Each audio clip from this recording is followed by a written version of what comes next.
सबसे प्रसन्न करना प्रभु मैं किसी योग्य नहीं।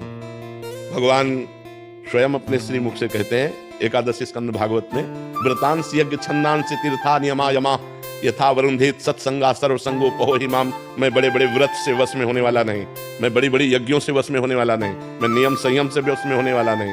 अगर मैं वश में होता हूं तो साधु संग से होता हूं। तो साधु संग क्या? भगवान की शरण। हे नाथ मैं जैसा हूं आपका हूं। यही भगवान को प्रसन्न करने का सबसे श्रेष्ठ उपाय है, क्योंकि हमारे पास और कुछ नहीं है। जैसे हम कहते हैं भगवान को भोग लगाए, यार वो पूरी सृष्टि को पवाता है, हम उसको क्या भोग लगाएं। अब हम कहते हैं व्रत उपवास रहने इतने से क्या होने वाला है, यज्ञ करे तो उन्हीं की वस्तुओं से, दी हुई वस्तुओं से यज्ञ कर रहे हैं। सबसे बढ़िया बात है भगवान की शरण होना। हे नाथ मैं आपका हूं, जैसा भी हूं पर आपका हूं। हमें ये दावा नहीं है कि मैं आपके लायक हूं, पर नाथ जैसा हूं आपका हूं। प्रभु मैं आपकी शरण में हूं। सबसे बढ़िया बात है कोटि विप्र बदला गए जाहू, सब पॉजिटिव हो जाए। हम जो कह रहे हैं नाम कीर्तन करो पहले।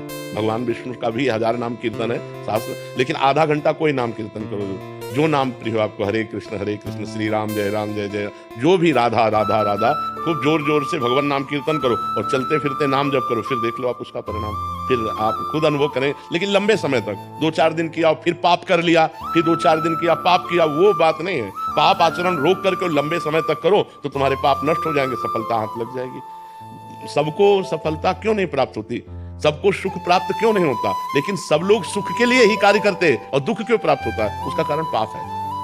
हम पाप कर्म वर्तमान में भी करते हैं और जो भूत में पाप कर्म किए हैं वो परिणाम में आ रहे हैं, इसलिए हम असफल हो रहे हैं, दुखी हो रहे हैं, चिंतित हो रहे हैं। नाम जप करो, बहुत आनंद प्राप्त होगा, बहुत आनंद। हम कह रहे हैं लोक परलोक के सब सुख आपको प्राप्त हो जाएंगे। आप डट के नाम जप तो करो। जैसे लोग कहते हैं कि नाम जप करने से क्या खाना मिल जाएगा, तुम खाना की बात क्या करते हो? अगर भगवान का नाम जप करो तो लोक परलोक सब जगह सुख प्राप्त होता है। जहां पाप नष्ट हुए तो सुख ही सुख घेर लेता है। और अगर भाई पाप कर्म करोगे तो पुण्य के प्रताप से ये मिल जरूर सकता है, लेकिन तुम्हारा नाश हो जाएगा। अंत में तुम्हारा नाश हो जाएगा, अंत में तुम जीरो पे होगे, कुछ तुम्हारे पास नहीं होगा। अगर नाम जप कर रहे हो, आज दुखी हो, चिंता मत करो, कल सुखी हो जाओ। हमको भोजन तक नहीं मिले 8-8 दिन, तो आज हम आपको प्रमाण दे रहे हैं कि हम गाड़ी पे चल रहे हैं, तो कल हमको भोजन नहीं मिला। सर्दी में ओढ़ने के लिए कंबल नहीं था, बोरा ओढ़ते थे, टाट ना जिसमें गेहूं का आटा भरा जाता है, वो बोरा ओढ़कर सर्दी पार करते थे। और आज हम आपको क्या बताएं, जब आप समझ लो यही है तो क्या व्यवस्था नहीं होगी। हर व्यवस्था है, राजा बाबू की तरह भगवान रख रहे हैं। तो कल जो था वो जो दुख में था उसमें हम धर्म को नहीं त्यागा, बड़ी कठिनाई से आगे बढ़ते रहे। तो आज वो बात आ गई जो लौकिक और पारलौकिक, ये तो सांसारिक सुख है, लेकिन भागवतिक सुख हम तुम्हें बता भी नहीं सकते कि कितना भगवान हमें आनंद देते हैं। इसलिए नाम जप करो, चिंता न करो, सफलता चरण चूमेगी यदि भगवान की शरण में हो और भगवान के आश्रित हो।